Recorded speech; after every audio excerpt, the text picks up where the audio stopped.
वाटते. चला तर मग आपण बघूया. आता सगळ्यात क्यूट अशी गाडी आहे ही. आणि हे जे कानातले आहेत ते सगळे ब्रासवरती मायक्रो प्लेटिंगमधले आहेत. याला सिल्वर लुक लाईक किंवा सिल्वर रिप्लिका म्हणून पण कानातले ओळखले जातात. आधीच सांगते तुम्हाला 200 रुपयात 2 गाड्या मिळतात. अजून एक असं ट्रेंडी माझं झालेलं कानातलं. आता ह्या पैशांमध्ये माझ्याकडे 10 पैसे, 5 पैसे, 3 पैसे, 2 पैसे, 1 पैसा सगळे होते. बाकी सगळे पैसे विकले गेलेत. आता माझ्याकडे राहिलेले 3 पैसे आहेत. खूप युनिक आहे. आता याला मी किड्यासारखे डिझाईन आहे हे. याला बोहो पॅटर्न म्हणतात. म्हणजे आदिवासी लोक आहेत ते त्यांच्या घरावर किंवा त्यांच्या दागिन्यांमध्ये हे पॅटर्न्स वापरतात.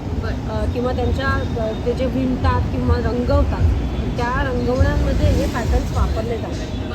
मी याला किडा म्हणते पण ते काहीतरी वेगळं म्हणतात. मला आत्ता नाव आठवत नाही. ट्रायबल बोहो हा पॅटर्न घेऊ शकतो. आता हे पण त्यातलेच प्रकार आहेत. ट्रायबल बोहोमधलेच आहेत. थोडेसे आफ्रिकन स्टाईलमधले वाटतात. थोडेफार म्हणतो ना आपण की आपली संस्कृती त्यांची संस्कृती जुळते, ती अशा माध्यमातूनच जुळते असं मला वाटतं. आता मी हेही सांगेन की तुम्हाला हे जे आहेत हे इंडो वेस्टर्न पॅटर्न्स आहेत. त्यामुळे हे तुम्ही वेस्टर्नवर तर घालू शकालच, प्लस वेस्टर्न इंडियन दोन्हीवरती चालणारे हे पॅटर्न्स आहेत. हा जो पॅटर्न आहे हा मोर आहे. मोर आणि त्याला छानपैकी मस्त मोठा असा हँगिंग आहे ते. आणि त्याला खालती हँगिंग छोटा मणी आहे. हे पण छान आहे, सुंदर आहे.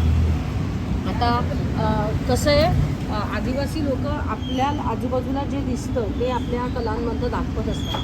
तर प्राणी पक्षी आणि जयपूरमधले लोक इथे मोर प्राणी पक्षी यांच्यावरती फार प्रेम करतात. त्यामुळे अशा टाईपचे युनिक पॅटर्न त्यांच्या ज्वेलरीमध्ये दिसून येतात. बरोबर, त्यांच्या आर्टमध्ये कळतं. आता हा मासा आहे.